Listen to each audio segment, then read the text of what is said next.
Saudara Menteri Pertanian Andi Amran Sulaiman menyatakan praktik pengoplosan beras di Indonesia telah menimbulkan kerugian besar bagi masyarakat. Mentan menyebut nilai kerugian masyarakat mencapai 99 triliun per tahun.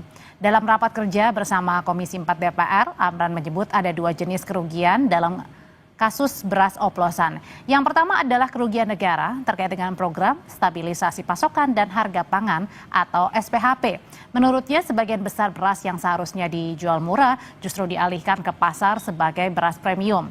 Kerugian kedua adalah soal kerugian masyarakat karena tertipu membeli beras yang tidak sesuai dengan mutu tapi membayarnya dengan harga tinggi. Ini SPHP diserahkan pada toko 20% etalase, 80% dioplos jadi premium. Itu satu Pak, ini kerugian negara. Kalau ini 99 triliun, itu adalah masyarakat. Sebenarnya ini 1 tahun, tapi kalau ini terjadi 10 tahun atau 5 tahun, karena ini bukan hari ini terjadi. Ini sudah berlangsung lama Pak. Tetapi nanti angkanya sudah pasti bukan 100 triliun, pasti di atas. Kalau ini dilacak Pak ke belakang. Jadi kerugian masyarakat bukan hari ini, tetapi ini sudah, merek ini kan sudah lama Pak, bukan baru tahun ini. Jadi itu, ini beras biasa, ini lab Pak, hasil lab. Ini beras biasa dijual dengan premium. Beras biasa yang beras curah, ini tinggal ganti bungkus dan ada foto-fotonya sama kami Pak. Kami serahkan penegak hukum. Kemudian ini bungkus premium, ini tinggal mau beli yang mana. Jadi kalau premium, jadi harganya yang naik, bukan kualitasnya naik Pak. Ibaratkan gampangannya gini Pak, emas 24 karat, sebenarnya ini 18 karat, tapi dijual 24 karat semua Pak. Soal beras oplosan, Ketua Komisi 4 DPR, Titi Soeharto sempat menyinggung nama Menteri Koordinator Bidang Pangan Zulkifli Hasan. Titi meminta Zulkifli ikut turun tangan menangani permasalahan beras oplosan. Titi saudara menegaskan kasus beras oplosan diusut tuntas, semua pihak yang terlibat ditindak tegas. Pemerintah perlu menarik beras oplosan yang beredar di masyarakat. Menurut Titi, saat ini dibutuhkan koordinasi antar instansi agar segala informasi tidak membuat masyarakat jadi bingung. Titi meminta Menko Bidang Pangan Zulhas ikut turun tangan dan tidak diam.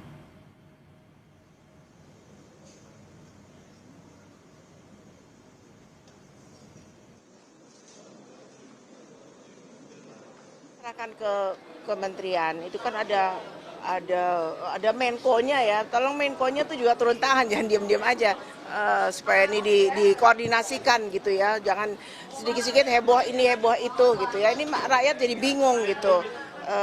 Ini kalau itu perusahaan-perusahaan besar ya harus kita nggak boleh lihat pilih-pilih itu perusahaan besar atau kecil, harus ditindak ya kalau memang itu betul salah, terbukti dia ngoplos gitu.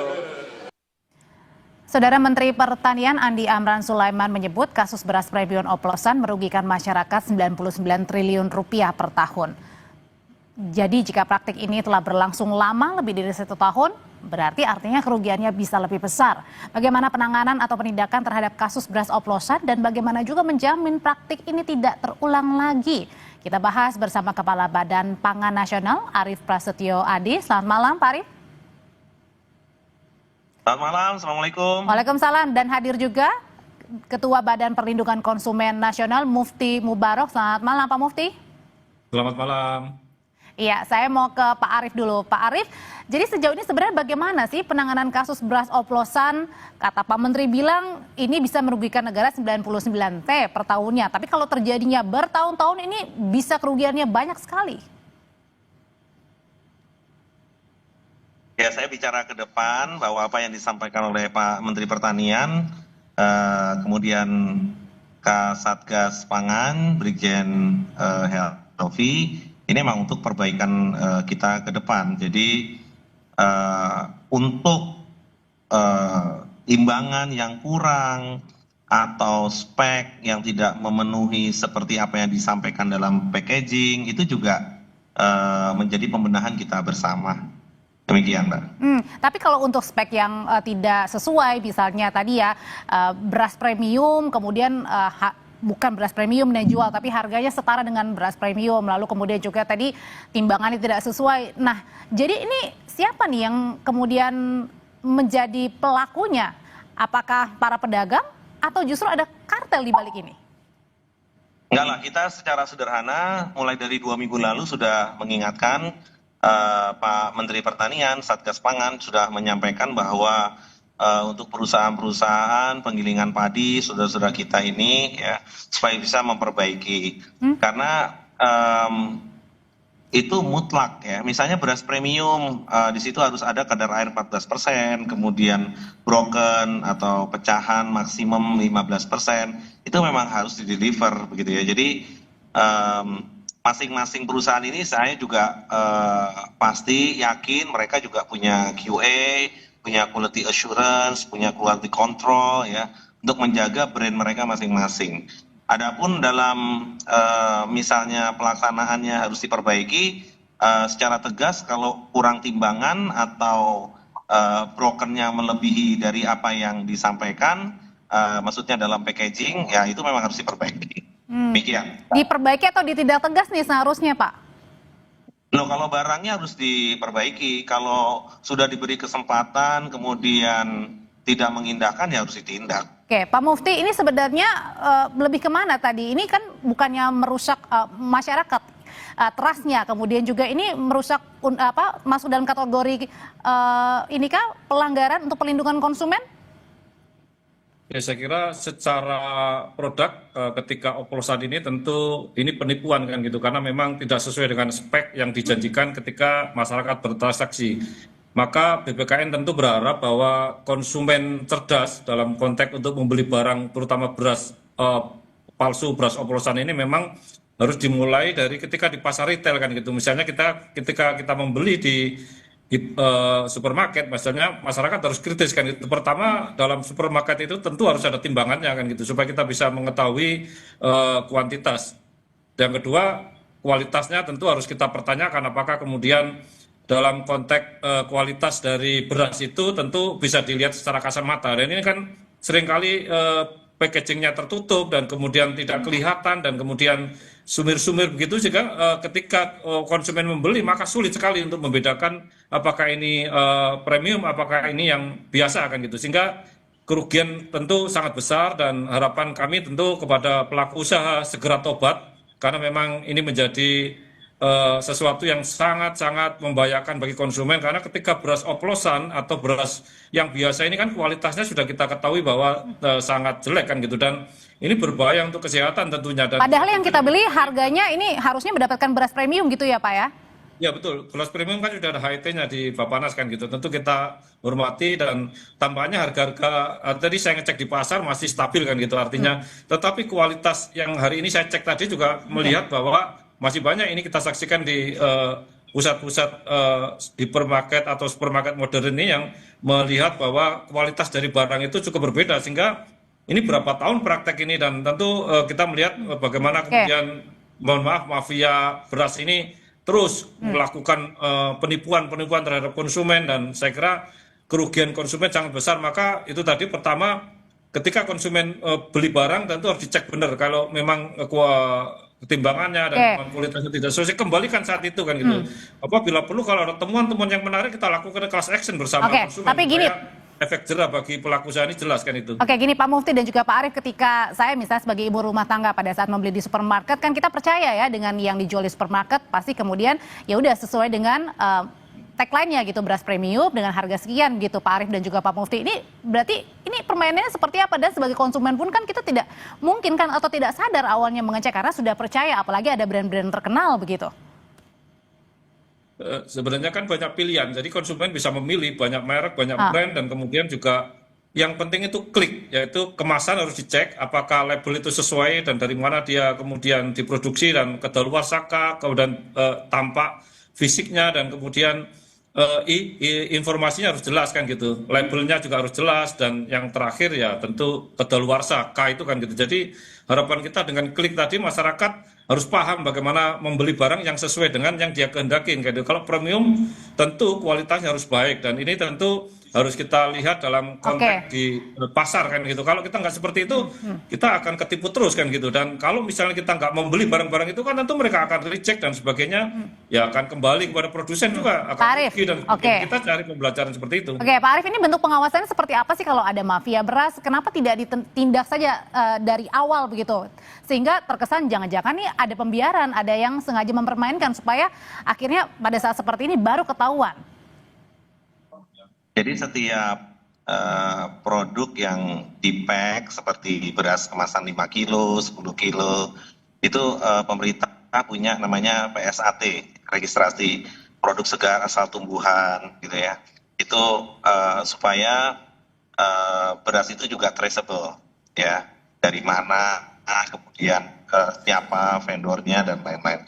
Dan registrasi itu memang kita minta kepada seluruh OKKPD di seluruh kabupaten kota se-Indonesia. Itu yang pertama.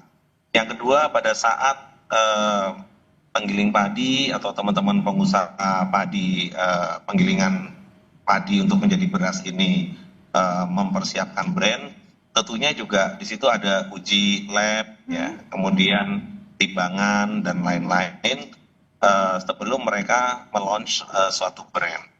Berikutnya lagi, begitu mereka mau masuk menjadi mau listing di modern market atau di supermarket. Nah, itu seharusnya siapa yang mengecek, Pak Arief?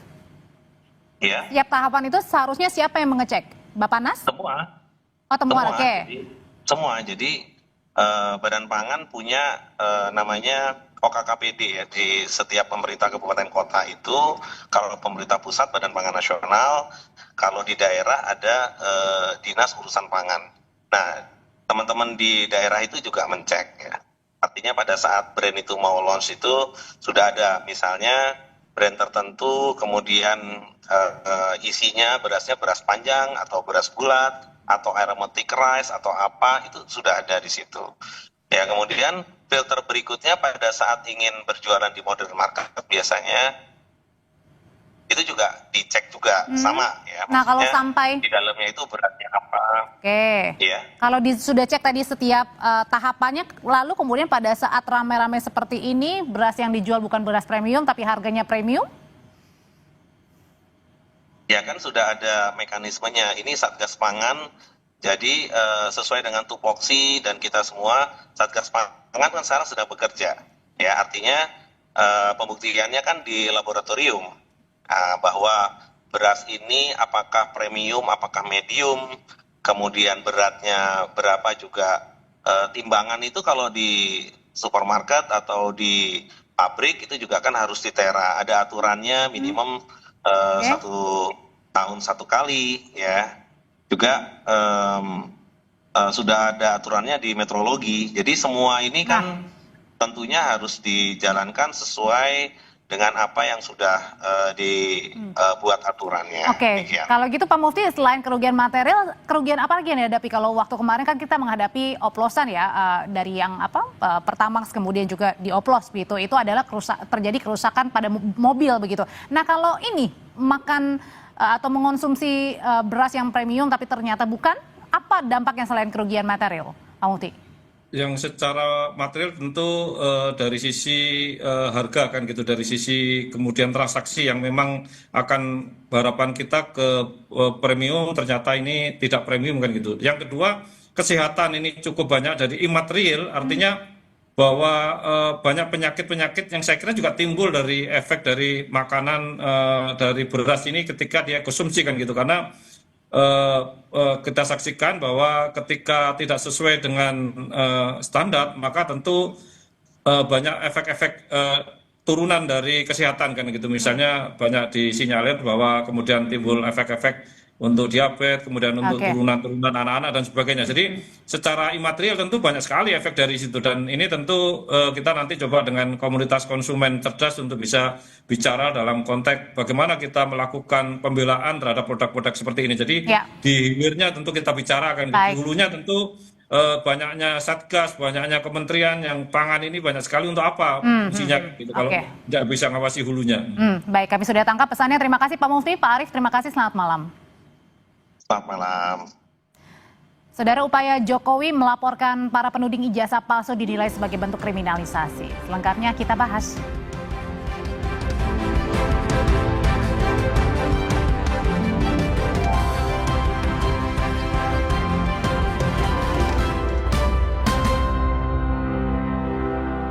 Viva hadiah miliaran.